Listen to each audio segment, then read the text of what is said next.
This is the Cormaro. It's a 1967 Camaro with 85 Z51 Corvette suspension underneath it. Took 20 years to build this car, and it was put on the road before it was ever finished because we wanted to make sure that it was all good to go. And all the bugs have been worked out of it over the last 20 years or better. And it's a very reliable car. And I haven't had any energy to finish it. And it needs to go to a good home. First, we're going to start out, we're going to show you how to we're going to show you how to open up the car.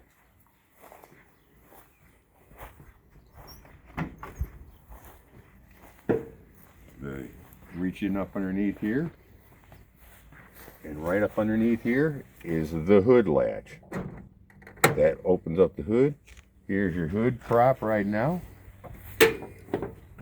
Eventually you'll want to take and fix it to something better. I never got that far.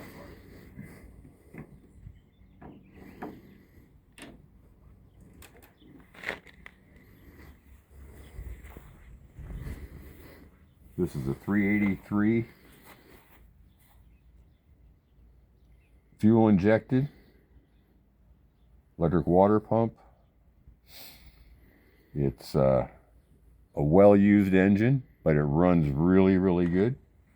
And right now, it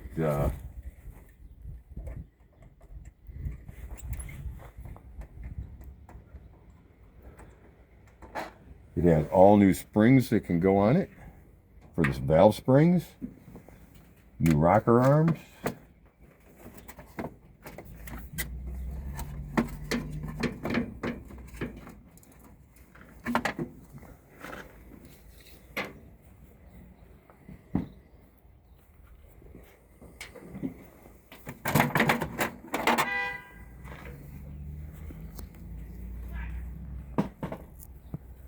If you look down up underneath here, you can see that there's 8 smart coils, Holley smart coils. It runs really well.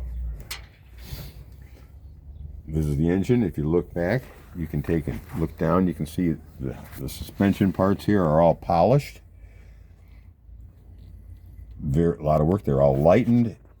A lot of extra work went into these suspension parts. They're not normal Corvette parts, but they are.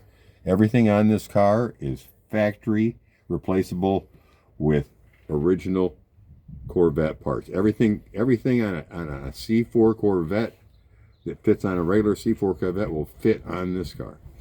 So it makes it so if you replace it with anything, you can take and use all the dimensions are there. Everything that works on a regular C4 Corvette will work on this car. Here you've got a Griffin radiator, brand new radiator. I put it in last year, and it's still plenty good.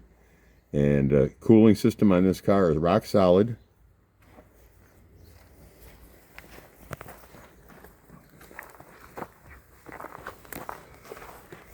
Right here are the controllers for the fan and the water pump. They're individual controls. There's a setting on one of them. This is made to set up to run on hot days. So this car will take and run a lot better when it runs over 80 degrees than it does below 70 degrees. Not that it doesn't run better, but the cooling fluctuates when it's down below because of the way the setting is on the fan. That can be changed and adjusted. This is a MechMan alternator. It's a 160 amp alternator at 600 RPM. All the electrical you could ever need. You could hook up a electric power steering pump if you needed to. You could hook up electric air conditioning. Anything you wanted electric could be run off of this here. This is a Holley HP type system, Holley HP diameter type system for all the fuel delivery and controls the electronics on the ignition. Here's your main power in from the rear.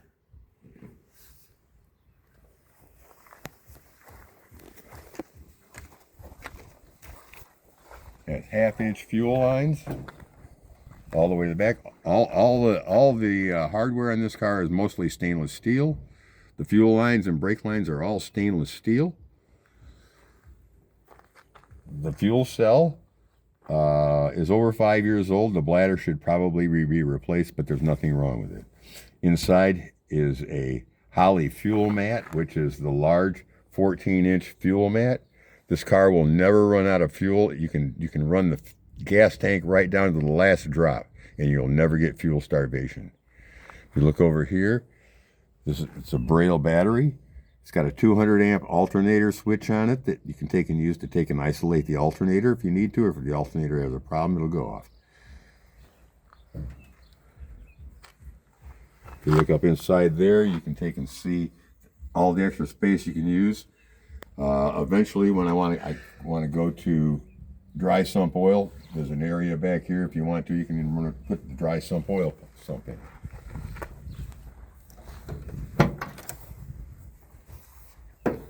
This is the interior. This here is all perforated aluminum with sound deadening material underneath it. Behind it, underneath the floor, is sound deadening material, so it's all isolated that way. The carpeting is not carpet. It is actually Nomex seat cover material that is on the floor. The seats are Corbeau seats. I eventually wanted to replace those with Nomex seat material. This car is basically fireproof. If you look up, you can actually see the headliner is also fireproof. The rear part of the car, the corners there, they're the only thing in the car that's not finished. I've been waiting to try to find the right material, the right way to do it. Have never got it done, but they do 3D printing now, and they do all kinds and shaping of metals and everything else. That would be the way to go to cover that. Here is the inside of the car. Here's the dash. It's a IQ3 race pack system. The gauges. Steering wheel here. The emergency brake switch here doesn't stay on right, but I do have the replacement part for the inside the steering wheel. Brand new one to replace it. This is a windshield wiper switch, which is a 7-speed Cadillac DSE windshield wiper system, which works, has never failed. Here is the glove box, which is where the electrical system all is. There's the windshield wiper up inside there. You can see it.